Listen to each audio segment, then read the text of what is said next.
so we won't be live streaming. Alright. Hello, Internet. Hi, Internet. In a couple weeks. Yes. Oh, wait, we're still... Oh, okay, so you're still putting, like, a live stream up? Yeah, I'm still going to put a video out. It's just, when I upload it to YouTube, I'll say, I need you to publish it on December 28th, 2015. So then when this audio comes out, the video will come out at the same time. Yeah. Can't give away our list. Nah, man. So hello to the future. Hello, future. December 14th, 2015. Yeah. I may have on Friday night, I don't know. Alright, you guys got your top 10 here? Yes. Alright, so... I actually did good. I mean, I wrote some words. Wow. Oh, yeah? I did a description of some of them here, but... Whether or not I can read what I wrote down is another question. That's half the challenge. Alright, so I'm going to do my normal intro at the beginning of this episode, and then it'll be Knobs, then Hannah, then me, for each of the individual segments. Alright. Okay? Sounds good. Alright, you guys ready? Yep. Oh man, deal with I should... No, that's speaking in tongues. Day-old-tea is like fucking with my palate. Yeah, that's gross. Yeah, maybe don't drink day-old tea. But I already made it. Yesterday. Yeah, Day-old maybe. bread? Okay. Day-old tea? Nah, man. Nah. I'm gonna keep drinking it. I spent the money. Mistake! You know what's not good when all of a sudden your palate is just like nope, and just all phlegm just starts forming there, and you're just like Flush it out. Get this out of me now. Good stuff. Shrugging off. All right. Wait yet, so I'm gonna put this off to the side. And just be hands-free this episode. Oh, hello. Yeah. Alright, you gents ready? Yep. Alright, starting in 3, 2, 1. Welcome back to another episode of That Video Game Podcast, one of my favorite episodes of the year, our top 10 list for 2015. I'm your host, Boston. Going around the room, we have Knobs. Hello. And we have the Hannah. Hello. Alright, so let's talk about what our rules are here. Kind of the overview of the episode. I can't wait to break them. Like Stanley always said, this might be somebody's first episode of TVGP. This is each person's... quote. Yeah. I said that back in the 70s. It was very interesting. We start off with each person's top 10 in reverse order. You can't start with a showstopper, so we're going to start with 10. Yeah. We haven't seen each other's lists, so this is as much as a surprise for each other person as it is for you. And we kind of let people have their moment in each individual list, especially the top 10 part. I want to let them talk about what they loved this year. So, not here to jibber-jabber over top of them. It's not much. It's crazy. Well, yeah, 2015 was pretty rough, but we'll see if we can find some good stuff. There are no real rules on what people have in their top 10 lists. Yep. So, if it's 10 games you didn't finish, but you half played and you really liked, that's cool. If it's 3 games you finished and you have a top 3, that's cool. We're really easy peasy about it. It's all good. There's an asterisk next to the 10 that just says if you have 10 maximum. Top games of 2015. There you go. It's not a comprehensive list of what's the best of the year, just what we love the most. So we are not coming in and saying, put this on Wikipedia, these are the best games of 2015. Our list is probably going to be vastly different from a lot of other podcasts and a bunch of publications and stuff like that. So, I mean, because we're not critics. I mean... Yeah, we are content creators / pundits. So, and, we're weird. So some of us are armchair devs. Yeah. So, be cool about our lists. And we're going to follow the normal cadence here of Knobs, Hannah, and myself. We're going to go through first top 10 of 2015, and we're going to hit honorable mentions. Kind of games that either... I'm enough for honorable mentions. Kind of games that either didn't really find a place in the top 10, or we didn't play enough or something. So there'd be maximum 10 of those. Followed up with best game of last year, this year, game that came out in 2014, but we beat in 2015. So, we pick one of those games. Only one can survive. And then games I missed, which is just, man, I was looking forward to these games, or they were reviewed really well, or I was super excited for them and just never got to them in 2015. Yep. So, let's get started. Knobs, what is your number 10 best game, definitively best game of 2015? I'm actually looking at last year's list right now, just for academic sake. And yeah, I enjoyed gaming a lot more last year. Yeah. Because there was at least 5 or 6 different games that I had more of my honorable mention. Anyway, enough living in the past. Let's start off. Number 7. Number 7. Number 7. Okay. Now, all right, let me put the caveat on this right now. Because this year, I bought and played and majoritarily finished 23 games. Okay.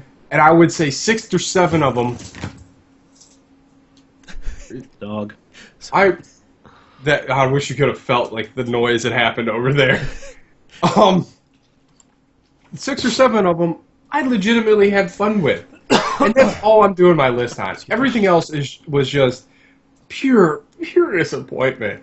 So I don't really think it needs to be mentioned from there on out. And let's see how my $1,500 was spent this year. Ooh. Never do the math.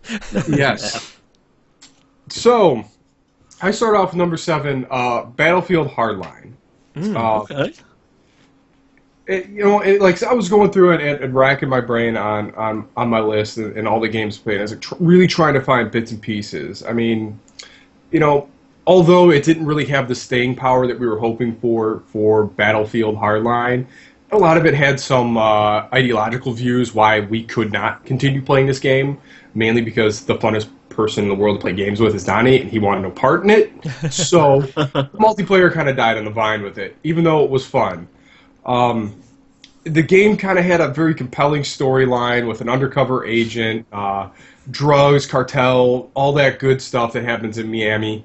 It is a lot of fun. I always say because I wrote down Miami really weird on my piece of paper. You just say you're enjoying that Will Smith song. But it had some very, very good surprising moments, like the area in the bayou that turned into you're having a gunfight in the middle of a hurricane while everything's crashing around you. It's really great set pieces, and it really had a good, fulfilling ending. And I felt satisfied when we finished it, and the gunplay was just right. So nice. That is my number 7 game of the year. Moving right along to number 6, Assassin's Creed Syndicate made it. Ooh, okay, made nice. the cut. Now, well, after it started out Assassin's Creeding itself enough to the point which once you finally got through the muckety muck at about the 20-hour mark, I know that sounds absurd, but you're literally doing the same things you've done in every Assassin's Creed game. Slog through it and find your tactics, because at that point the game really, really opens up. So you spend like that first 10 to 15 hours, the story is just tripping over itself left and right, and it really starts to hit its stride, right at about the 20-hour mark. Once you finally, because there's a ton of characters in this game, an absolute metric F ton of historical figures and things you got to do, and just your normal Assassin's Creed distractions. Once you're able to wade through it and find your way to get that you can progress the story, which that's my biggest complaint, is it gridlocks you away from delighting the game. But in its defense, it gets you to do some of these other different things. I wish you only had to do them 2 or 3 times instead of like a dozen, but whatever. Yeah. But yeah, the game really opens up and really flushes out a great villain. And I think that's where the game really started to shine in my mind, was when you really got to see what this dude was about and how maniacally calm he was. Like, I love a very stoic villain that's like a good Bond villain. doesn't go crazy. Like he just doesn't do it. And like even as his plans and things are falling apart, just kind of keeps rolling with it and reconniving and adjusting his tactics and whatnot. And there's some great moments in that game towards the back half, and I feel bad that it takes such a long time to get to the part where that turns good. Pro tip: if you see a weird icon on the Thames, go find it, because from that point on, that game is gold. Nice. And that probably flushes out more storyline than the Assassin's Creed games combined. Wow. So it's outstanding. All right, so that's number 6. Number 5, Saints Row 4: Get Out of Hell. Ooh, nice. Because this was a new game last year. Yeah. And again, once the game gets out of its own way, so it's just another, the ridiculousness continues, with Gat and Kinsey being sent to hell, to go rescue the boss that gets kidnapped during their Christmas special thing. Mm-hmm. It's just bananas in the way Saints Row has to be. Yeah.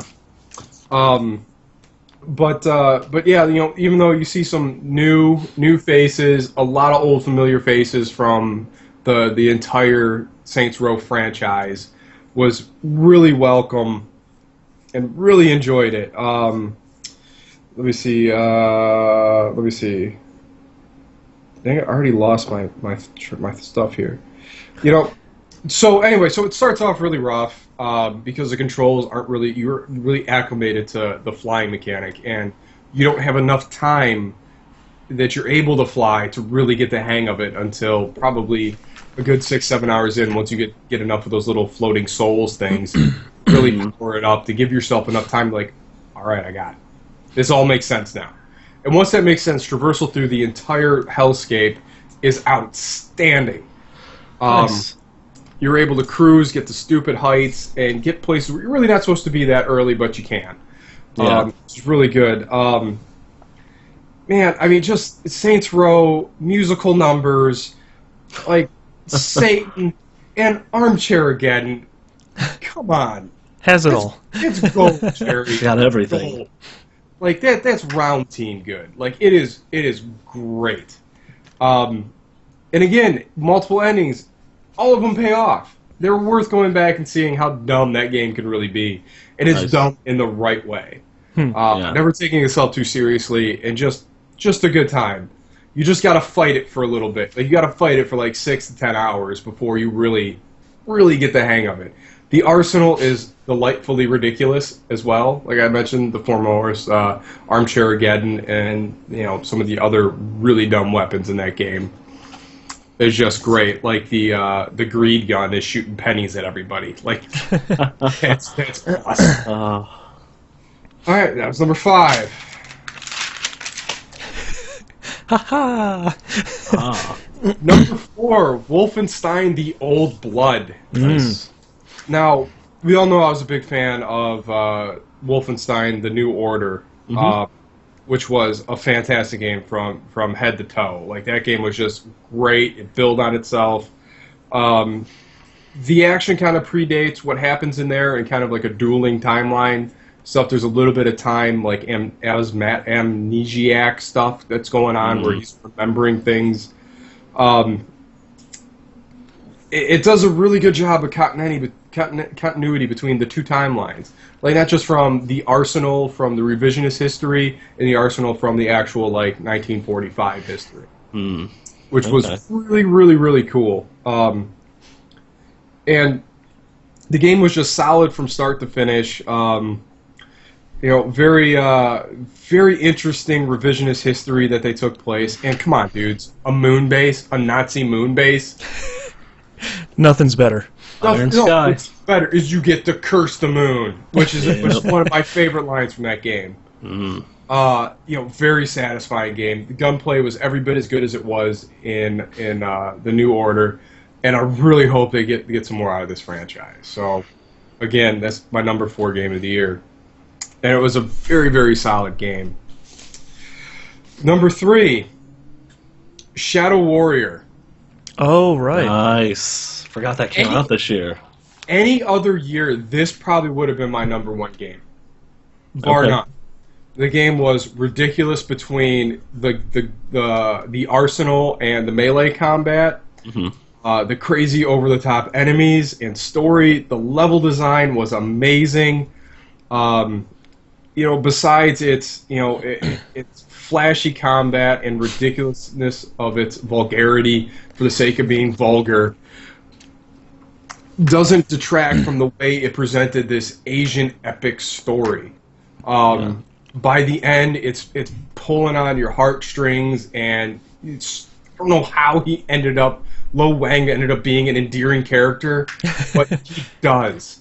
And I think that's a testament to actually how solid this game was. That even though I haven't played it in probably 6 months now, I could still remember some of these set pieces, like I just played them the other day.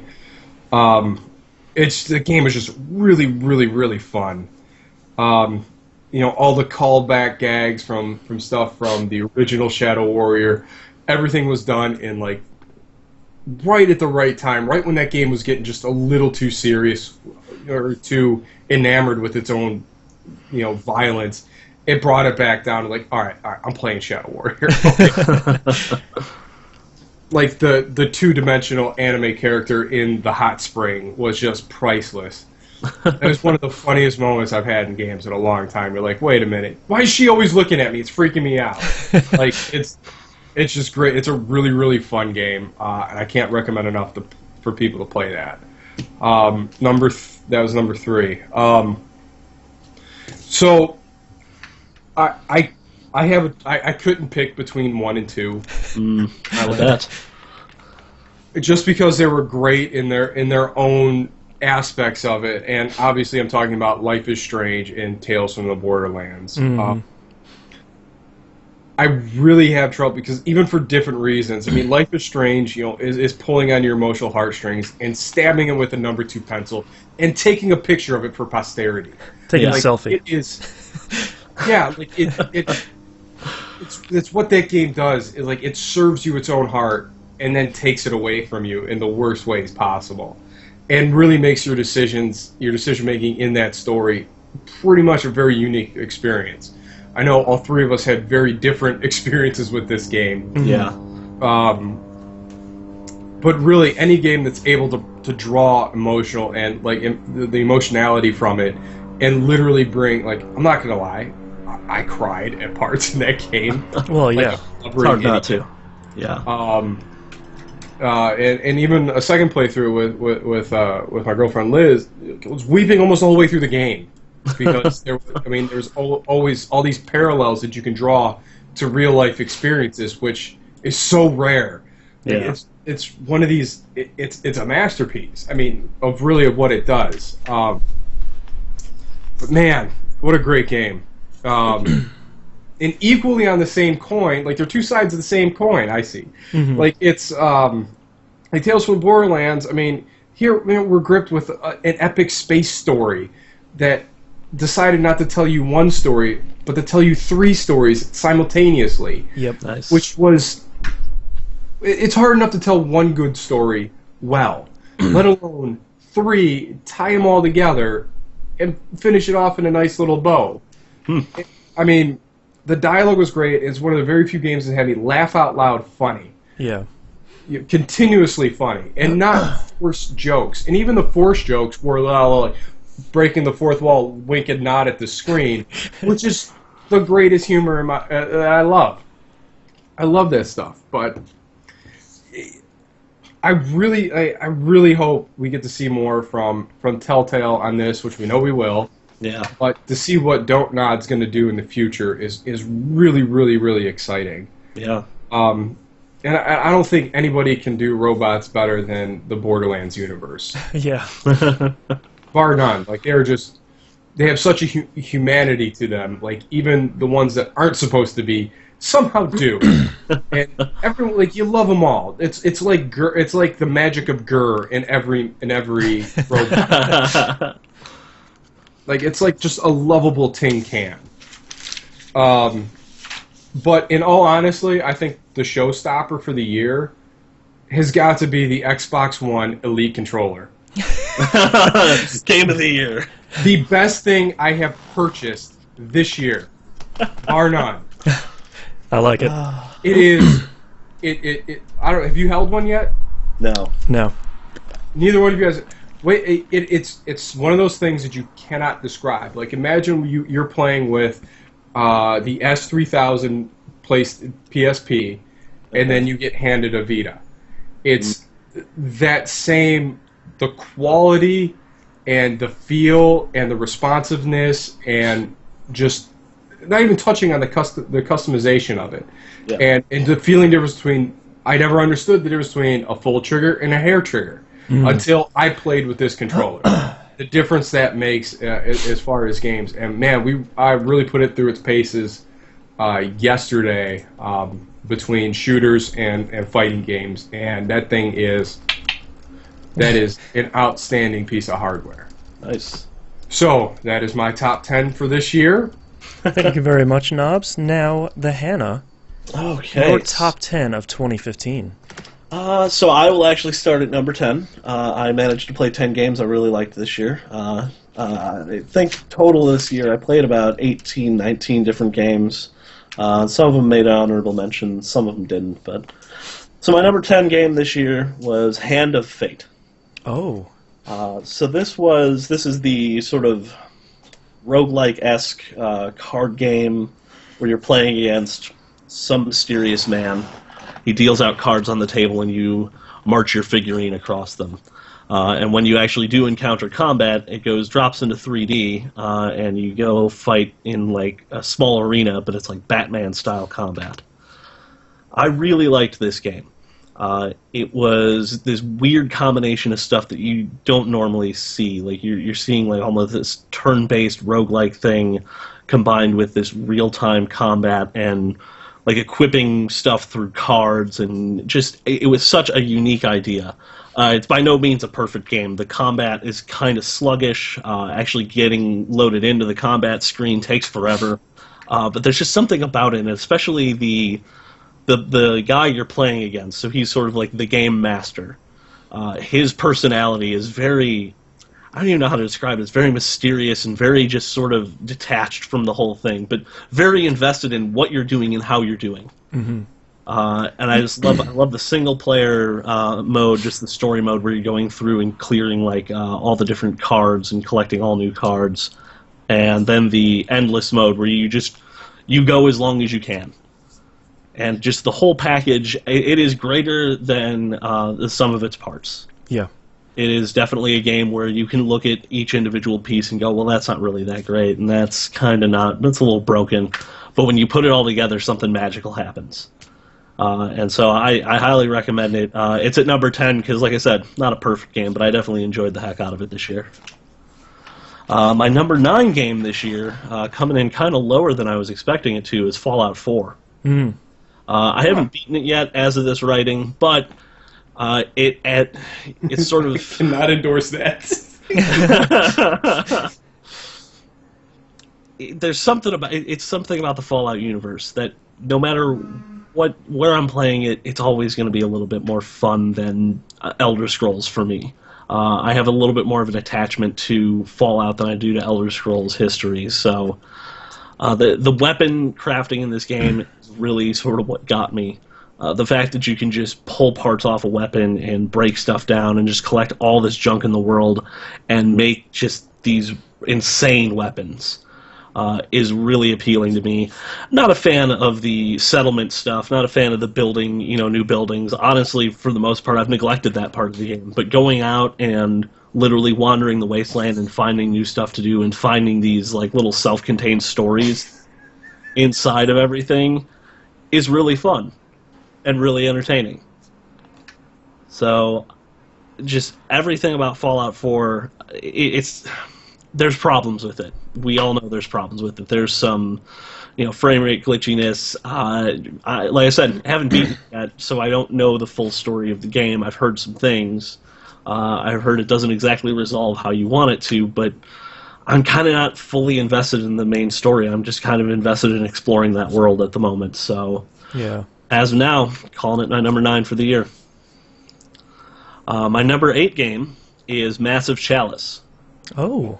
which, man, for another tactics game to sort of rival XCOM, because I loved XCOM when it came out. And anyone who follows me on Twitter knows I've been begging for the Vita release of XCOM.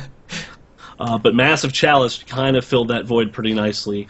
It's got this very Game of Thrones feel to it.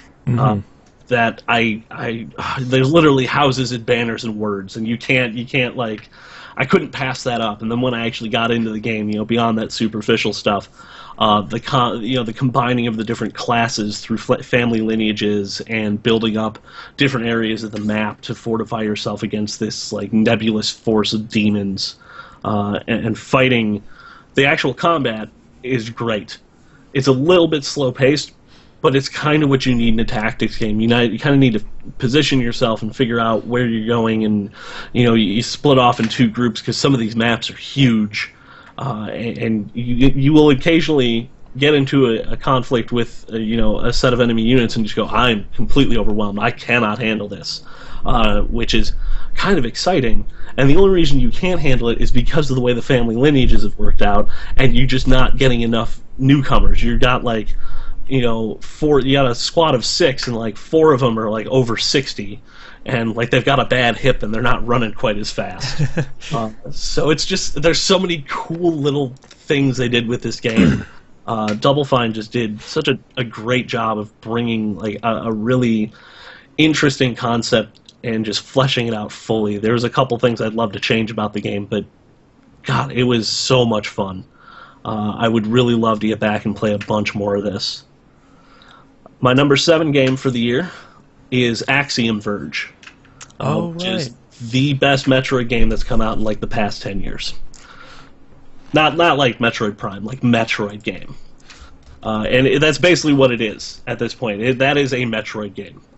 It is true to that formula, it's true to that idea, but it is completely unique, has its own identity at the same time. I was sort of disappointed it didn't come out on Vita sooner, because I feel like I would have been able to play a lot more of it there.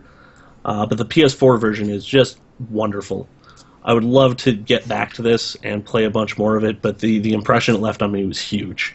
I really want to see more from this developer, just simply because of the amount of detail and just the scope of the world that has been built here. I would love to see like another take on it, like more, have him do more with this particular universe. My number 6 game for the year is Shovel Knight.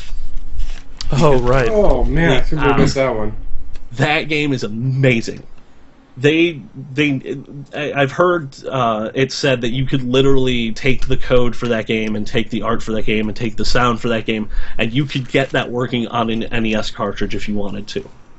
I don't know if they could get the whole thing, because it's a pretty large game, but given the way it looks and sounds and feels, it is a perfect throwback game. It is as true to the old hardware as it can be without sort of going overboard and being like slavishly, dependent on it. It is really its own thing, and I don't think I've played a better like adventure side scroller in years. Just the amount of stuff there is to do in the game, the amount of stuff there is to collect in that game. The music is some of the best music from this year, or from the past couple of years. That soundtrack is awesome. And I would definitely recommend it to anybody who likes a good, 2D game and grew up playing the NES. Mm-hmm. This is a game for that generation today. And it's something like that's a game that like I don't think you could necessarily go back and like say, oh, let's go play the original Ninja Gaiden. Like this is really going to hold up in 20, 30 years. Like when my kid gets here, I'll be like, oh, play Ninja Gaiden. They'll be like, I hate this. This is terrible.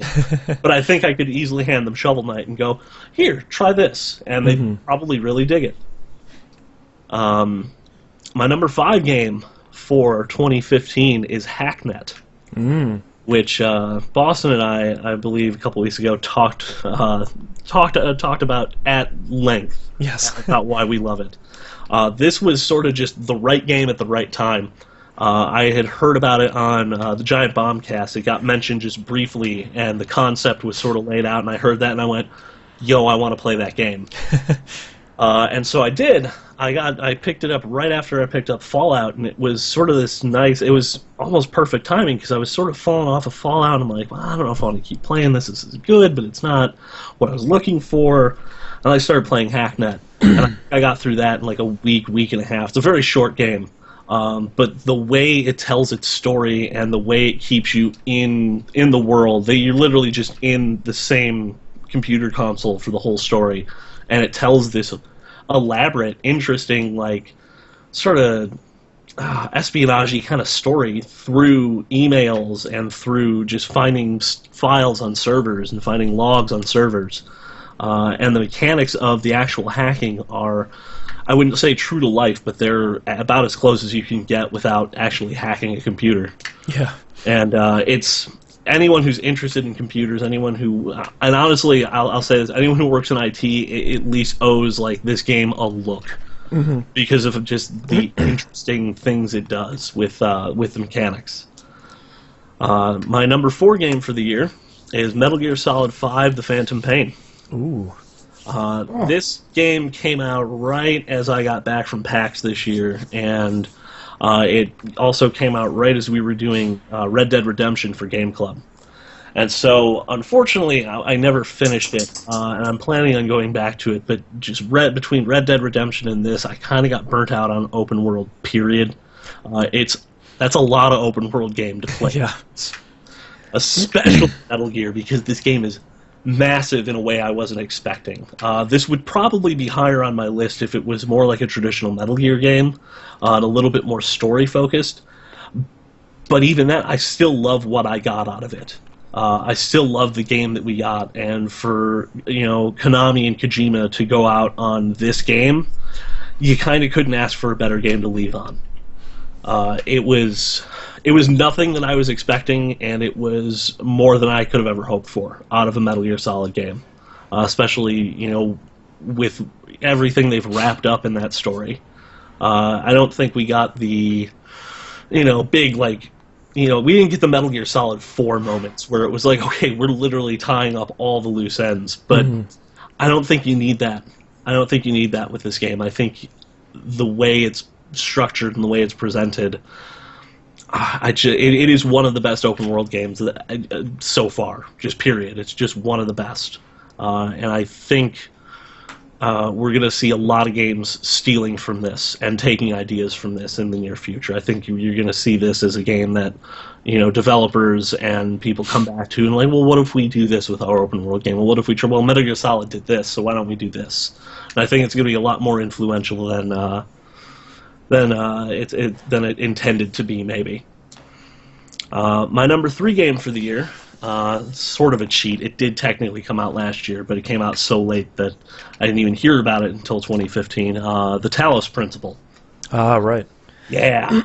So that game does... It sort of did the same thing that Portal did, but with a little bit more serious tone. And somehow that didn't ruin it. You would think like, oh, well, let's take Portal seriously. Yeah. You'd think, oh, that's the death for that. It's like, no, if you do it right and you have really great puzzles that get insanely complex by the end, you can do some really interesting stuff. And the ending of that game, no matter which one you pick, because there are 2 endings that I know of, and they are equally interesting. And the way it ties back to different ideas and philosophy, and it's kind of it's almost like the Matrix in some ways. It's like the first Matrix movie, not those awful sequels. It's like you're taking a common format. You're taking a video game, you're taking a puzzle game, you're taking something that's become really popular in the past few years, which is that first-person puzzler, where you're literally moving objects through space, and you're combining it with this sort of out there philosophy, and trying to take it almost too seriously, but they don't really get to the point of, oh, I've taken this too seriously. They get to the point of, they get you thinking about certain things, and specifically the continuation of life after humans, which is something that's always fascinated me. And I think it's worth a play for anybody that's interested in either of those things, like philosophy, AI, and puzzle games. If you like any of those things, give it a try, at the very least. My number 2 game for this year is Rocket League. Oh, yeah. Oh, This is the first game that I have regularly played online in probably about 4 years. I don't think I've regularly played anything online since I quit World of Warcraft. And to do that takes not only a really great game, but it also takes a really incredible community of people, which we have. Mm-hmm. The TVGP community, the PS4 Game Night, rallied around Rocket League in a way I don't think we've seen since, like, the Left 4 Dead 2 Game Night started. Yeah. That was how long was that? Stay 2-3 years almost. it's maybe At a 4. minimum, Maybe yeah. 4, yeah. So it's been a little lackluster the last couple of weeks, just with the holidays and everything. But I'm really hoping that continues, because just this game has just everything. I mean, it is not so difficult that, like, you can't just pick up and play it, but it also has this level of skill involved that is just unreal. If you go out and watch some of the really good players of this game, they're doing stuff that you don't even know is possible. And it's got that nice combination of easy to learn, difficult to master, but it's fun at all levels, I think. I don't think there's no barrier to having fun with this game. Like, you're going to have fun with it. Maybe you don't win every time, and that's okay. Especially if you're playing with a really great group of people that is just there to have fun. And I think that community is part of the reason this made it to number 2 on my list this year. Without that group of people around it, it probably would have been a little bit lower. Excuse me. And, of course, my number 1 game for this year, I don't think it's any surprise to anybody, it's Life is Strange. Yeah. Because I don't think a game has told a better story in ever. I don't think there has been a more well-executed story in video games yet. The way everything got laid out, they did a lot of setup in those first couple episodes, and then they hit you hard in episode 3, and then harder in 4, and then somehow harder in 5. They somehow managed to... Like, the ramp was already vertical. The ramp was just this, and it just started going that way. But Life is Strange did something for episodic and adventure games. It introduced that time mechanic where you can actually go back and forth, and you can see, what would have happened if I made this decision? And you can just see that instantly. It's everything you've ever wanted out of an adventure game, anything you've ever wanted out of a Telltale game, especially, without having to go back and reload your save. Like, they managed to make save scumming into a mechanic, which is sort of incredible when you think about it. But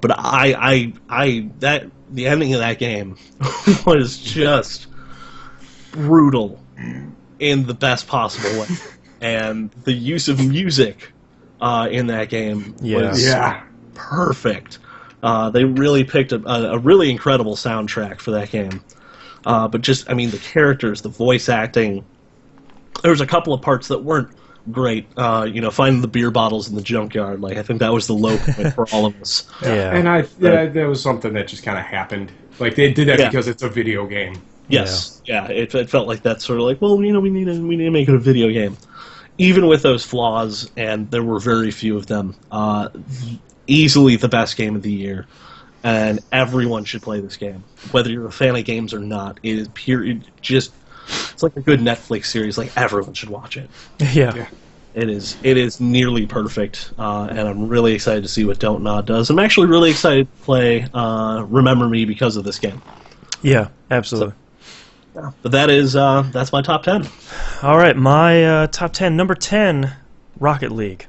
The only reason why it's so low is because I've spent maybe an hour with it. Yeah. I hope Rocket League wins a lot of Game of the Year. I think it's an incredible game, and I think it shows that you can make a simple experience into a really great game. If you have your core gameplay is straightforward, and like the Hannah said, it's easy to learn, hard to master. I think if you can take that and not really put too much fluff on top of it, I think you come up with a really great, really strong, solid multiplayer game. Mm-hmm. And it reminds me a lot of old arcade games in that you know how to play it immediately, and then you see somebody that you play against that maybe has been playing it for a couple months more than you, and it looks like magic. I mean, they are flying through the air, and they are diving on the ball, and things that your brain can't even comprehend, and you're looking at that guy and going, awesome. Yeah, and you're I like, wanna I be want that to do dude. that. Yeah. Yeah. I think that's the real strength of Rocket League. It's one of my biggest regrets this year in gaming that I didn't spend more time with it. Yeah. If you do want to spend more time with it, the TVGP community has been playing it every week, and it's a great group of guys and gals that are playing that game, so go check that out. Number 9, The Order 1886. Whoa. Really? So, this year was really great, and I know this is a surprising game. It's a really great popcorn movie. It's really short. It's maybe 4 or 5 hours. It looks beautiful. The story it tells is fine. The gunplay is pretty good. But kind of all of it together is just a fun ride. You know, it's certainly never... I don't think it's going to be anybody's top game of 2015. I'm just trying to end up in anyone's top 10, but... Yeah. And if it is your top game of the year, great. You know, it's a fun ride, and I think what they made is a game that had so much promise, but at every turn just kind of fell a little bit short from what you'd really want this game to have to be great. And I really hope they continue this series just to fix all of that stuff. So I think if they can take this game, the core gameplay is good, and the core story they're trying to tell is pretty interesting. If they take that and they improve and they take all that stuff to the next level, I think that's a really great game. And I think that could be a real hit. The thing that I think that would give that game legs is from the advertising aspect of it, from what I've seen of that game, is that world looks awesome. It's really that cool. looks a great setting for some really good games. And it's a really cool, this really cool alternate history during Victorian London where the Templars are fighting werewolves. And it's this cool story where nobody really knows who's right, but are you working for the right people? You know, it's an interesting story. It needed more of virtually everything, but it was a pretty fun ride. Number 8, Metal Gear Solid 5: The Phantom Pain. It's this low because it's a really good open world game in a year that has about 800 open world games. Yep. But it's not a great Metal Gear game. And the Hannah was touching on it, and I feel like there are so many great scenes in this game that I can't spoil. Yeah. There's, I'll touch on some of them briefly here in a non-spoiler way. There's, the quarantine tent, which just rips your heart out. There's the scientist in the raft, which is a really good magnifying glass towards your actions in the game. And there's so much stuff in there that gets really close to being a great Metal Gear experience, but it falls short at a lot of turns. And when it does Metal Gear really well, it does it really well, and you can kind of see this game racing towards Metal Gear 1 and completing this loop that started with Metal Gear 1. When it doesn't do it really well, it's kind of the worst parts of Metal Gear. But then you play the game and you get into this open world, and it's incredibly solid. It's an open world that's not too big.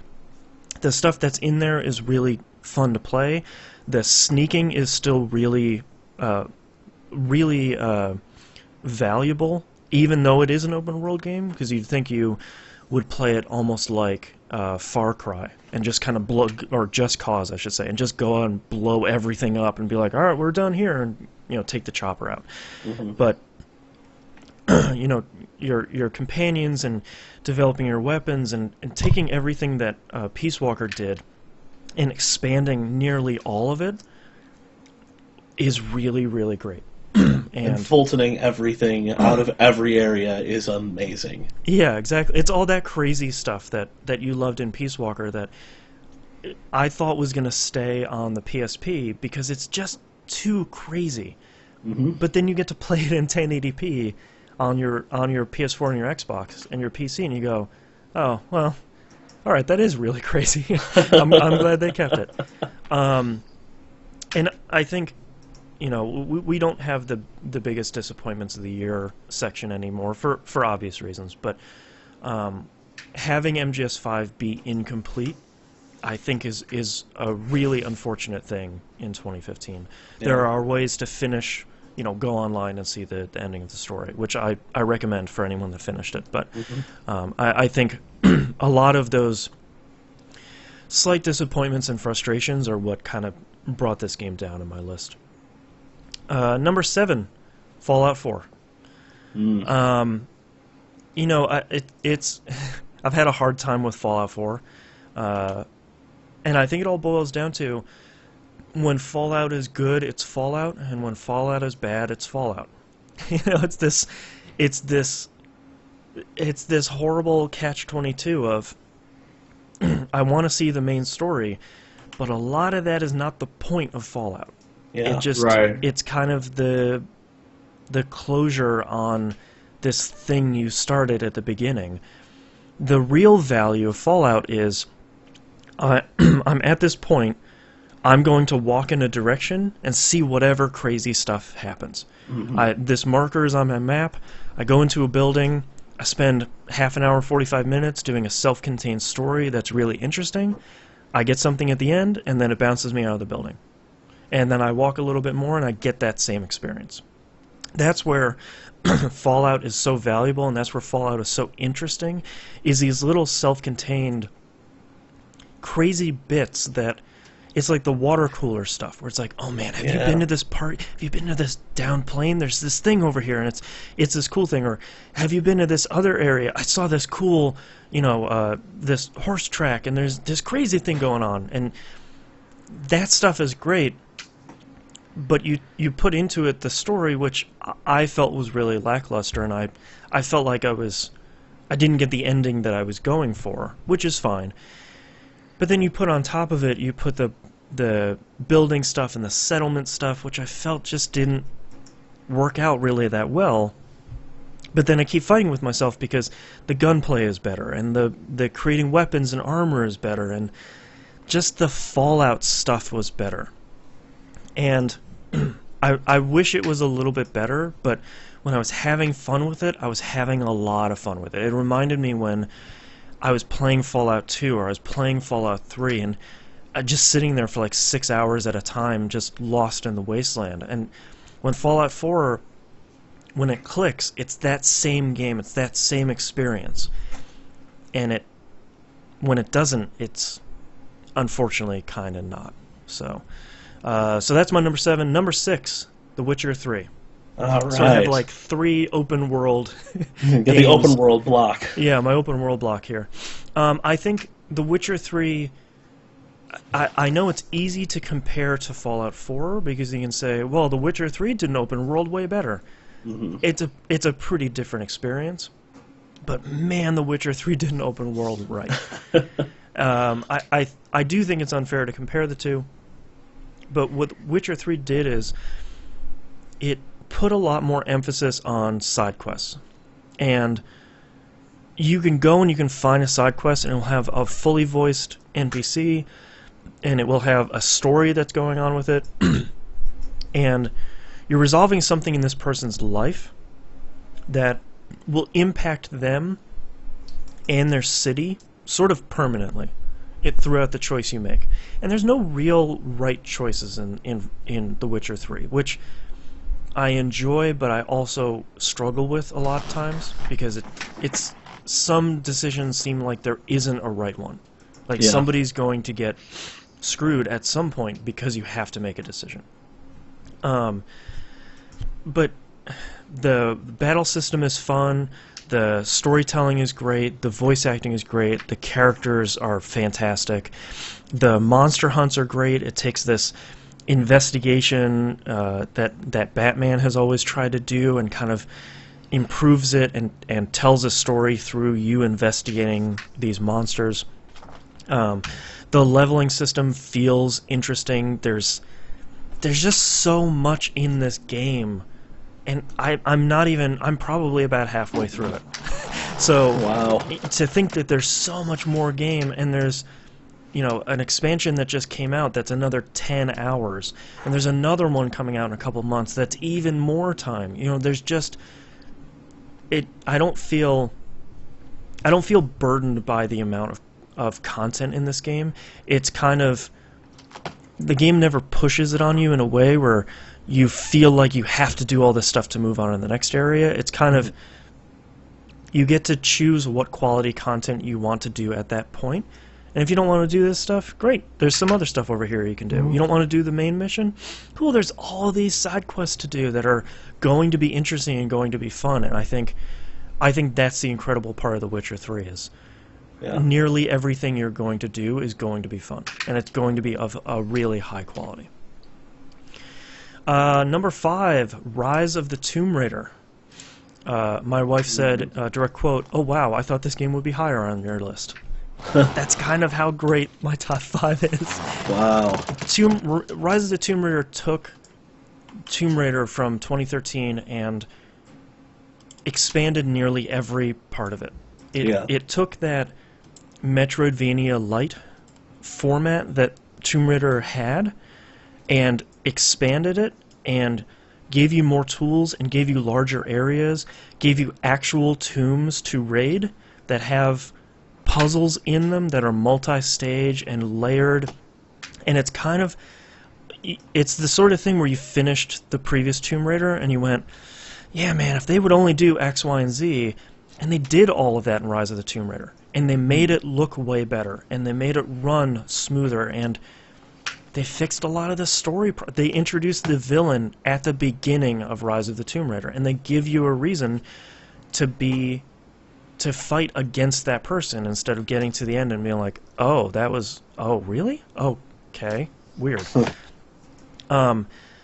It's just so incredible, and the way that they use the Xbox One hardware is really interesting, and there's a moment at the very beginning of the game where, the Tomb Raider in 2013 did this as well, where you jump at one of those walls and you stick your axe in it.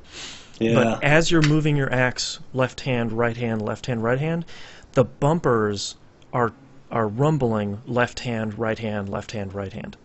And it's one of those subtle things where it's like, oh man, that's pretty cool. And you don't notice it, once you're 20 hours in, but it's one of those cool things where it's like, all right, you care about this game to put something this dumb in that game. You give a tactile response to what you're doing. That's for sure. Really sure. And it's so good. And this is another game I'm about a little bit more than halfway on, but the way that this game is moving is it has to be great all the way through. Yeah. And that's why it's number 5. Okay. Number 4, Hacknet. Yeah. We have talked at length on this game, and the Hannah encapsulated a lot of my thoughts about this game. But I think for me, I agree with the Hannah on everything he said about this game. And for me, the part that kept me really interested was this mystery. The mystery where it starts out, you get this email from this hacker named Bit who says, if you're reading this, I'm already dead, and you need to figure out what happened to me. And being pulled along this game is probably 5 or 6 hours long. It's less than $10. But to be pulled along the game this way, as your hacking skills get better, you keep getting looped into this thing that Bit was involved in a way that is concerning for yourself. And to slowly start to understand what happened to him and the worry that maybe the same thing is going to happen to you. Yeah. And then the way that it breaks the game to resolve its story is fascinating, and is just something that I did not expect, and I certainly didn't expect out of a game that I think I paid $7 for. Yeah. I can't recommend this game enough. It's so cool, and it's so like I said a couple weeks ago, it's a story and an experience that can only be told in a game. Mm-hmm. You couldn't make a movie or a book or a play about this, about you hacking into something to find a dead hacker. You can only do this through this experience, and I think if you're interested in games, or you're interested in what this game is trying to do, you owe it to yourself to spend a couple of bucks, spend a couple of hours, and just experience what this game has to tell. Number 3, Life is Strange. Ooh. I mean, we have been talking about this game for the entirety of 2015, begging you to play this game from a virtually unknown studio that almost closed after its first game flopped hard. And I remember us saying, all right, someone trying to do Telltale's thing. All right, let's see if this works out. Yeah. Worked out at every turn. I haven't played a game in a really long time where it gives you a choice, and I can see that screen in my mind, where it's this slightly blurred, jittery screen with that sound in the background and 2 choices. And I'm sitting there just going... Because neither one of them's great. I don't want to do this. I don't want to do any of this. I don't want to do either one of these. I can't choose. Why are you making me choose? Please, God, don't make me choose. And to have it do that and have it rip your heart out at every turn, at the end of every episode, and me excited to come back for more, is probably the greatest praise I can say about this game. And the ending that I got was... This is like the second game I cried at. Just like there's this combination, Hannah, you brought it up, there's this combination of storytelling and visuals and art direction and music that all kind of comes together like a great 80s movie. Where it's just kind of this whole thing where you're like, like... It needed to end with that song from the end of the Breakfast Club. Exactly. Oh, that ending song was perfect. Yeah, and it just...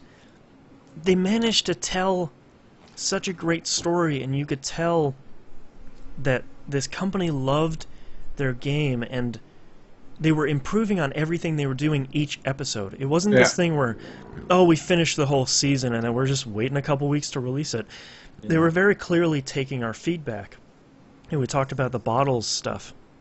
They were very clearly taking our feedback through each episode, working really hard, and every 6 weeks coming out with an episode. This, I think, is one of the very few episodic games that said we're going to release every X weeks, and they did it. There was some where it was maybe a couple days late, but you're making a game. That's to be that happens. That's an understandable thing. But God, this game was so good. And just out of left field, if we had a sleeper hits of 2010 list, this would be at number 1. Yes. I'm so happy that this team came out with this game and was continually successful, and I really hope that this is the launching point for Don't Nod to make even greater things. And I hope that... I kind of hope and I kind of don't hope that they don't come back to Life is Strange. Yeah. This is one experience where you kind of want to say, it's this and it's perfect, and they didn't mess with it and they didn't try it again. And don't touch it. Yeah, and it's done. Yeah. You kind of don't want to see Life is Strange 2. Yeah. Do this same thing again. Make an episodic game again. That would be great. Take a break. You guys have deserved. You guys have earned it. But it's so good, and it's everything you want a game to be. And it's everything you want storytelling in a game to be. Yeah. And it's amazing. And the one thing that it does so well is on those great decisions, it doesn't put a timer on you. Yep. Yeah. And it makes you mull over the decision even more. You can just sit there. For as good as that bar in the Telltale games comes down to make to keep it snappy and keep you flowing, like, oh my god, I gotta make a decision like now. Yeah. It lets you absorb the gravity of those decisions, and you're just like, ah. Yeah, it's there were a number of times where I put my controller down. I was just like, oh god, Walk it off. you're like, I can't, I don't know what to do, and I think that's incredible for a game. Number 2, Steins Gate.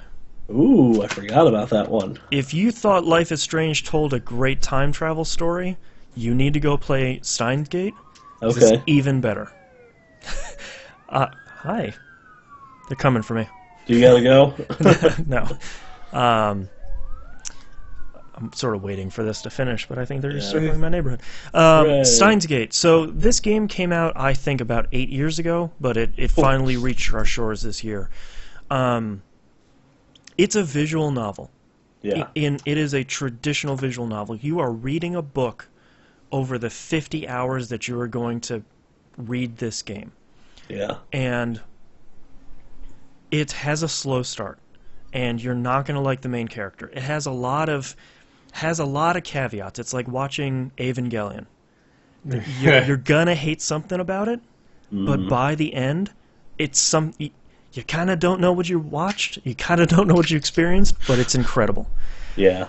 For a game to tell a detailed scientific story and an interpersonal story, but then to also layer on top of it this incredible time travel story that goes in so many directions and takes so many forks and does all this crazy stuff, for it to actually loop back upon itself to make sense of the crazy stuff that you saw at the beginning of the game, and for that to actually be meaningful is just nuts. Yeah. And I'm so thankful we got this game here. This was the second game this year that made me tear up at the ending. And it's something that it came out on PS3 and Vita, and it's a perfect game for a Vita because you can kind of just curl up on the couch with a good visual novel and just kind of enjoy it. Curl up by the fireplace. Yeah, and I really wish more people would play this game, and I really wish I could just get it into more people's hands for them to just experience it, because there's nothing else I can compare it to, except maybe it's a Life is Strange that has maybe like 10,000 more words in it. Okay. But it's so good, and it's so crazy, and it's one of those few games where when they start pulling the layers off of the game to kind of reveal things that have been happening, it's one of those things where you're like, what? Wait, what? Oh my god. Yeah. And it's so good. Nice. That's my number 2. My number 1 top game of 2015. There's no choice. It has to be Tales from the Borderlands. For one 10-second moment, it is the last shot of that game. Oh, yeah? There's nothing this year that beat this thing that I certainly won't spoil. Okay, But thank just you. that moment alone, I put my controller down, I was just like, awesome. Yeah. Nice. It's a gut punch, and it twists your guts, but in a satisfying way. Tales from the Borderlands does everything right. It has humor, it has drama, it has believable romance. Like Nob says, it's telling 3 stories at the same time that somehow converge and actually make sense in episode 5. It has some of the funniest gross-out moments in any video game ever. It just... The things they have that you... eye. Oh. Between the eye and this face pizza, the things they have you do that you don't want to do, but it's so disgusting. It rockets over to incredulity, and the funniest thing where you're just like, oh, this is the worst thing I've ever done. This is amazing. Nice. I think Knobs put it best. Life is Strange and Tales from Borderlands are two sides of the same coin. They're of the same quality. They're doing the same thing, but where Life is Strange is this slow decision. Every decision has the impact of a Mack truck running into a brick wall. Yeah. Tales from Borderlands is having you make all of these decisions right now. Yeah. And the story that you're coming up with is your knee-jerk story. Yeah. And that's good in its own right. And it's telling a different story, and it can do all this stuff. But the story that results from it is not only a great story, but somehow it's a great Borderlands story. Nice. And it actually makes me care about Borderlands lore in a way that I didn't think I cared. Yeah. Because it makes me care about Pandora as a character. And it makes me care about these people from Borderlands 1 and 2, but also this motley crew of thieves that I'm playing as in this game. And Knobs put it best by saying that I don't think I've cared about robots more than I have in this game. Gortys is the cutest robot in any video game ever. Oh, even when it's at its final form, you're like, yeah, it's adorable. How can I not love you? Yeah. And it seemed like, when Life is Strange hit episode 2 or 3, you could say, all right, they have their hands around this story. Yeah. I feel confident about it. When you're going through Tales from Borderlands, it didn't feel like it was flying by the seat of its pants, but you're waiting for it to jump the shark the whole time. yeah, I was kind of worried about it the whole time. Where it's like, oh, this keeps getting better. Like, where are we gonna hit the ceiling here? Like, where's this gonna stop getting better? And it really didn't, incredibly enough. Wow. And It's like the song from episode 4, that Back to the Top. Yeah. Wow! And it's just like Life is Strange. I'm kind of shocked that it worked. Yeah. And it really worked. And it's kind of a great year when Life is Strange is my number 3 game. So that's my number 1 game. 2015 was really great, sort of out of nowhere. But let's talk about 2 out of 3 TVGP. Yeah, well, your top 7 was really good. You had a good top 7. But let's talk about honorable mentions, either games we didn't finish or games that just didn't make it to the list. Knobs, let's start with you. Well, I only have one game for my honorable mention, Okay. and it's only because it's the end of a trilogy, which is StarCraft: Legacy of the Void. Right. Okay. That game it's a known quantity. You knew what you were getting into with that game. It does not disappoint, even though I'm totally stuck at the end of that game. But it's same deal. Very compelling story. Did not think they would be able to carry that through 3 iterations of the same game. Like, just the way they had broke it up into this crazy trilogy. It took them a decade to get it out. Yeah. But no, I mean, that would be my honorable mention. Would be StarCraft: Legacy of the Void. Hannah, what about you? I have a few honorable mentions here. I want to make a quick mention of Alpha Bear. Yes. That came out in Yeah. 2015, and that was it didn't hook me as regularly as I thought it would be. I come back to it every once in a while. Mhm. I also want to mention Ali Ali 2 because Right. that is a fantastic follow-up to a fantastic game. I'm not good at it. I couldn't get anywhere near finishing it, but I respect what it does, and I think anyone who's a fan of the Tony Hawk Pro Skater games deserves a chance to play Ali Ali. Yeah. They should go play that. Give it a shot. Because it's probably better than Pro Skater 5. Oh, Well. I probably guarantee it. Yeah. Yeah. Lara Croft Go, I played a whole bunch of this year as well. Oh, yeah. And that was just a nice little... It's just such a cool little adventure game. where you've got all these little secrets. It's a great touchscreen game. First off, they do a great job like putting the touchscreen elements in there, and it's just a cool little like.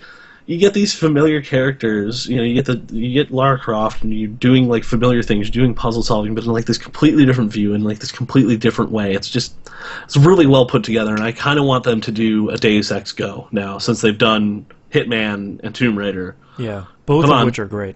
Let's get some Deus Ex going. That's all I want. I want to mention Bloodborne, a game that I can honestly say that I'm terrible at and kind of am not a huge fan of. But I respect that game for what it is. I respect the heck out of anyone that can stick with that game and not embed their controller in a wall. Yeah. So good on you guys. I'm going to continue to not play those games because I like my sanity and I like not having to spackle my walls. Yeah. Grow Home, another small game that came out this year that I just didn't get enough time with. Speaking of adorable robots, that's an adorable robot. Yeah. This little dude, you got to control both of his hands, and it feels like so we're having all these Kickstarters and things for like Yooka-Laylee, like these 3D platformers, and this feels like the first of many. Yeah. In a lot of ways, and I'm really looking forward to playing more of it, especially since it came out for free on PS4 a while back. I should really get back to that one. I also want to mention Fallout Shelter. Yeah, as a nice lead-in to Fallout 4, and also to bring up, hey, if I can manage my my Fallout Shelter with like just a menu of people, why didn't you put that in the game to manage my settlements? Well, that would have been pretty fun. It would have made more sense. Literally a no-brainer. Like, you already written this code. Yeah, I don't want to deal with anything that's going on in that settlement at all. Yeah. So, like, give me a menu. Give me a list of people. I'll totally do it. Boy, come on. Yes! Yeah. Yes! It's maddening. The interface there. Like, you've literally done it. And my last honorable mention is going to be Tales from the Borderlands. I only got around to playing the first episode as of this recording, but I'm really looking forward to more of it. Yes, I know, I'm horrible. Hey, you know it's good. You got plenty of time now. You got time to enjoy it. And I can, two ringing endorsements. Yes, absolutely. And I can finish it, and I can go listen to the spoiler cast, and I can go, oh man, I wish that was my game of the year. Oh well. That's all mine. I actually have 10 honorable mentions this year. Wow. This year, 2015 was pretty good to me. It was a pretty good year. Number 1, Binding of Isaac Rebirth / Afterbirth. Okay. Afterbirth is an expansion on Rebirth, so it wasn't in my top 10. I just feel dirty hearing that. Yeah, right. It's so good. I'm so happy we don't have Raptor around anymore because I don't want to see how many hundreds of hours I put in Rebirth. I was still playing it this morning before we recorded this show. So, the amount of content that this game, which is like $15, has given me is incredible. Mm-hmm. Road Not Taken, Spry Fox's roguelike, turn-based, Robert Frost sort of game. I never finished it. I am the worst at playing that game. It's really well designed. It's a really interesting puzzle game. I think it's a little bit too hard, but you can kind of see what they did with Alpha Bear, what they did with Tiny Town. It's the same developer. Yeah.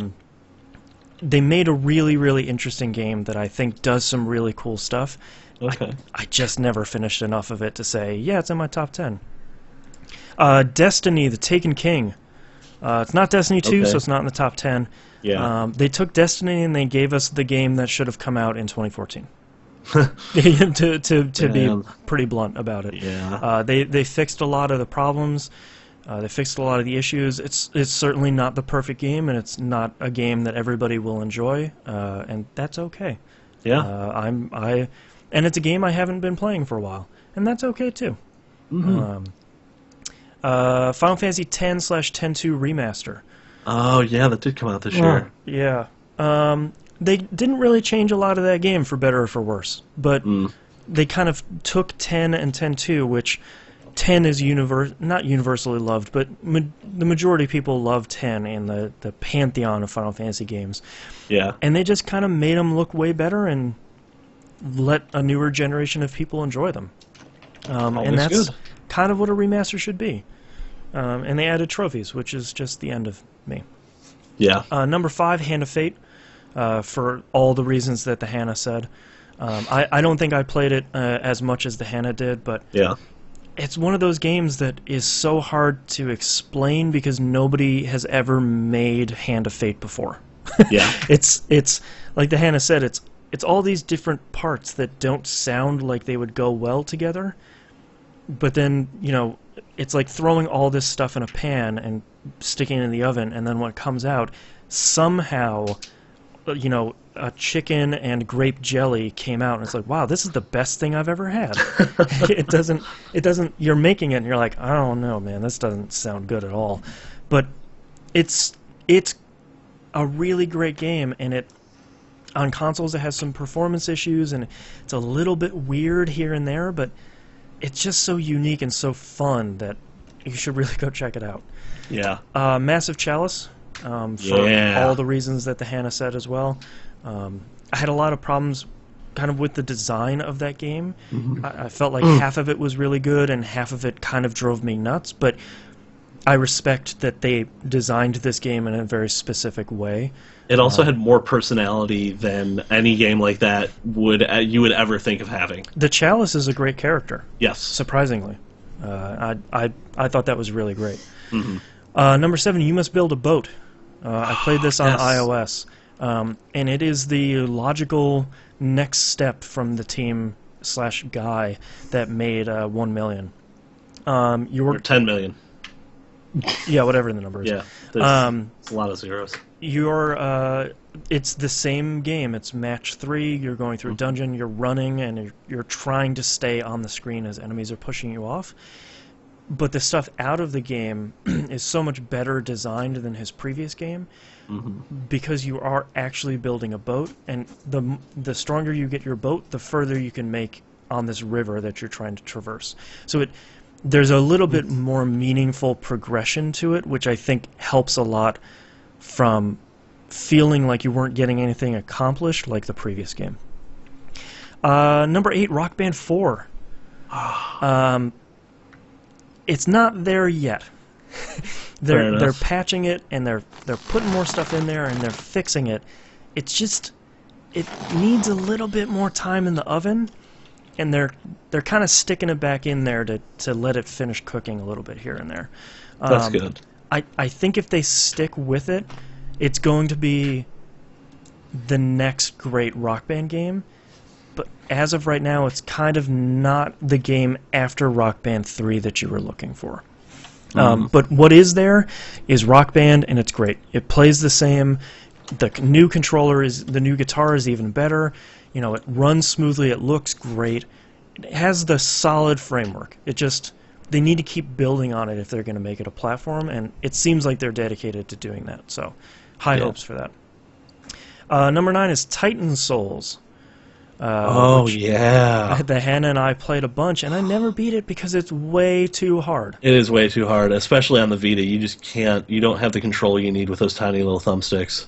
I love the design of this game. It's you fighting a series of just bosses. There are no normal enemies. There's very little puzzle solving. It's just you fight a boss, you have to figure out how to hit it once to kill it before they hit you once to kill you.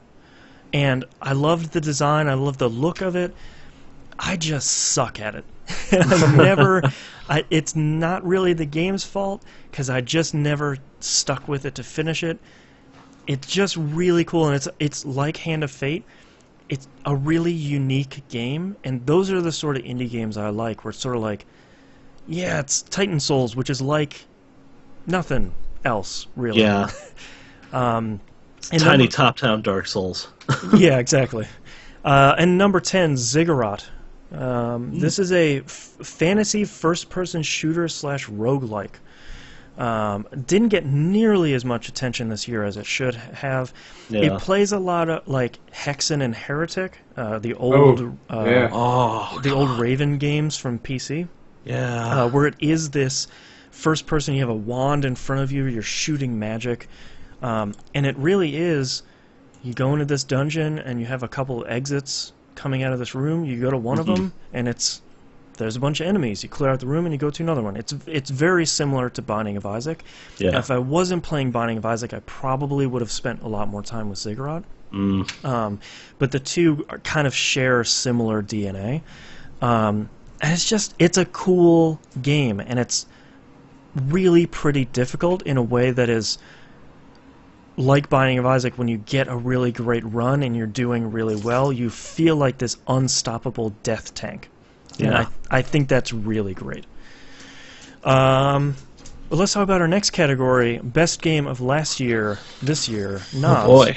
what was your 2014 game of 2015? I think it can only be one, Sleeping Dogs. Great, yeah. Yeah. I picked up the definitive edition for the Xbox One, and that did not disappoint. Get your pork buns. Pork buns. Pork buns. Got your pork buns here. But yeah, it didn't spin off the rails as much as what was it, True Crime LA did, where it turned into this crazy, like... Supernatural. Yeah, supernatural, almost like Big Trouble in Little China feel to it. Yeah. Which I kind of wish it went that way, because Right? it's a lot of fun. Some of the DLC goes that way, though. Yeah. They took in some crazy places. Yeah. It was really fun. That's a solid game. Solid Everybody choice. should go play that game because it's really good. Yeah. And it Way- tells a way really better. cool like Chinese action movie mystery story. Oh yeah, down in Chinatown, it was a lot of fun. Yeah. It was way better than I would have given it credit for. Yeah. Hannah, what about you? This was no contest for me. This is Dragon Age Inquisition. Yep. Without question. I got it for Christmas last year. I didn't start playing it till probably January this year. I think I got through it by February, which is sort of a record for me with RPGs. Yeah. It's just, I mean, everything they did in this game improved upon the previous two just in spades. Mm-hmm. There's just so much good about this game, and there's so much fun to be had. I think I sunk easily more than 100 hours into that game, which, man, I wish I had time to do that still. Yeah. But yeah, no question. If you haven't played that one, you can easily dive right into that without knowing anything about the Dragon Age lore. Mm-hmm. Yeah. My best game of last year this year is Dragon Age Inquisition. Yeah. Also no contest. I topped out. I platinumed that game. My clock topped out at 165 hours. Oh. I do not know where I found the time to do that. Yeah, I love Dragon Age 1. I enjoyed Dragon Age 2, which is a controversial opinion to have. Yeah. Yes, it is. And Dragon Age Inquisition took all of that and made it way, way better. Yeah. It's an incredible game. I really wish I would have spent more time with the DLC to see if it would click with me. But I think I got so burnt out on playing that game that when I went back to it, I was sort of like, oh, can I get this deep into that game again? I'm not entirely sure. But yeah, man, super good. Yep. What a game. And just came out kind of too late in 2014 to get put on our top 10 list. Yeah. It would be like if The Witcher 3 came out in the middle of November this year. Yeah, to be like, I'm not even out of the touched. first town yet. Like, Yeah. All right, let's talk about games we missed. Knobs. This is a long list. Oh man, I don't know. I might as well throw Fallout in that loop, 'cause I just don't understand it, and I'm not having any fun with it. You have barely scratched the surface of that. Mm-hmm. Yeah, the game I missed. I didn't even think to do this one. Because I buy everything I want, so it's Fair enough. Do you have anything sitting on your shelf that maybe you haven't? You're just like, oh man, I haven't made it there yet. I haven't even played the first Tomb Raider yet. There you go. It's the definitive version of that one. I mean, Yeah. outside of being killed by deer, I just am having trouble going back to it. Yeah. But yeah, pretty much all that stuff. I mean, the Rory McIlroy, I'm done. Tony Hawk's Pro Skater, I'm done. I mean, You got deep enough into those. that stuff's all filed on the shelf, and I could Yeah. literally spend almost no time with them. You played a Oh, lot of games in you're terrible. 2015, so Yeah. I did play a lot of games. Maybe you but didn't miss that many. Yeah. Well, I mean, like I said, there's 25 games that I bought, and I liked 7. Yeah. That's the kind of year it was for me and my purchasing power. I chose poorly. 1 out of 3. Hannah, what about you for your games you missed this year? Man, I have so many. First and foremost, I want to talk about Volume, which is the follow-up by Mike Bithell. He did Thomas Was Alone. This is a top-down stealth game that is... apparently it's a futuristic retelling of Robin Hood, which I did not know until I actually read about the game instead of just going, oh yeah, that looks like Metal Gear Solid VR missions. I want that. Right. So yeah, I really want to get that. That's supposed to get a Vita release, but like all games that are supposed to get a Vita release, I'll believe it when I'm playing it. Yeah. I also missed, and despite buying it and despite installing it, I still have not played Until Dawn. Oh, yeah. I really want to play it because it seems like the kind of game where it's like, yeah, it's scary, but is it? Yeah. Is it really? Is it really? And I really love the Scream movies, and I've heard it compared to them. So of course I need to play it. Yeah. So I'm looking forward to playing that. I'm really bummed that I don't have an Xbox One because it made me miss out on iDarb. Oh yeah, that did come out this year. This weird... iDarb was fun. Yeah. I heard good things about it. I really would have liked to see that turn into a weekly game night. But you know. The lack of... I was hoping it would at least come out on PC, but I haven't even seen it on PC yet. Huh, yeah. So, only exists on Xbox One, sort of excluded me from it, which is unfortunate, because it looks like a really great game. Yeah. I missed Rise of the Tomb Raider, and I'm really excited because I've got nothing but good. I've heard about it. I'm still considering picking it up on 360, trying to find it cheap somewhere. Yeah. I really wanted to play N++ on PS4. Right. Because the N games are really good. I remember it being a Flash game and really loving it. And it only has like 1,700 levels, so... Yeah, no, so like I'll get through it in like a night. Yeah, it should be good. I really wanted to play Satellite Rain. That's another game I missed this year. Yeah, that's sort of like cyberpunk. Like it's like Syndicate, but not really Syndicate. Yeah, it's very much the spiritual successor to Syndicate Wars. Yeah, so that got kickstarted back in 2013, and it finally came out this year. Didn't quite get a chance to play that one, but it's a tactics game, and I've been all about those last few years. So that is your wheelhouse, which is weird because if you would have asked me 5 years ago, I'd been like tactics games. Yeah, literally that's stuff for nerds. XCOM, the Final Fantasy Tactics Advance finally clicked with me like 5 years ago, and then XCOM came out. So like I've been hooked ever since. Yeah. Super Mario Maker. The lack of Wii U is the deciding factor here, but I've heard nothing but good about this game, and I really want to try my hand at making a level, and I really just want to play some of the crazy levels I've seen. I have a Wii U, and I missed out on that game. That's a shame. Yeah. I missed out on Rock Band 4, which is sort of intentional because it's just like, I don't want to have to go and buy another plastic instrument. Yeah. But then I saw some of the DLC that got released this week, and it's you have Between the Buried and Me, which was one of my favorite albums of 2015. Their album Coma Ecliptic. The song The Coma Machine is this just like 7-minute long epic, and I'd be like, yeah, I could Rock Band 4 that. I could play that a lot. My favorite track off of Opeth's 2008 release, Watershed, Heir Apparent, came out as DLC, and then the first track off of Symphony X's new album, Nevermore, came out as DLC as well. And this is your DLC week, jeez. Yeah. Man. I'm just like, I want to play all of that. That sounds great. Jeez. So I missed out on that. Sword Coast Legends came out, which is something I caught wind of while I was at PAX, and I was like, yeah, I really want to try that, and then just didn't. Yeah.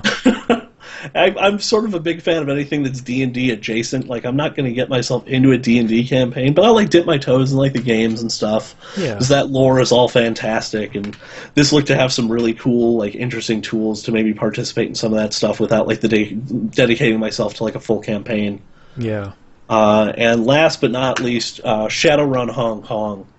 If memory serves me correctly, I think my 2013 Game of the Year was Shadowrun Returns. And this being sort of the direct sequel to that, just really wish I would have gotten in on that. Games I missed, I limited myself to 5. I just wrote down Wolfenstein. I missed both of them. Oh, man. I own it. I just need to play them. I just need to sit down and just start playing them. Yeah. There's really no excuse. Ori and the Blind Forest. I have an Xbox One. I love Metroidvanias. I just haven't gotten around to it yet. Everybody seems to love it. I just need to play it. Shadow Warrior, same thing. Have it, started it, liked it, just haven't put the time into it. Now that I'm kind of putting Destiny down for a little while, maybe I'll have more time. Your shooter itch. Yeah.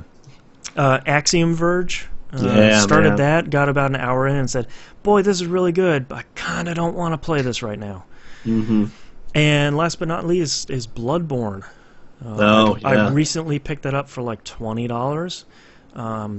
Missed it this year. I love the Souls games, but I kind of never play them because after playing Demon's Souls right when it came out, I'm a little scared of them. Yeah. So maybe I'll get to that one sometime. All right. But that's all of our top 10 lists for 2015. You should go play Tales from the Borderlands and Life is Strange. All of us conclude great games. Yeah. Yes. Thank you very much for listening, and we will see you next week in 2016. See ya. Peace. All right. Thank you for watching this video, this archived video. Thank you very much, everyone. We'll see you later. Bye. Bye. Bye.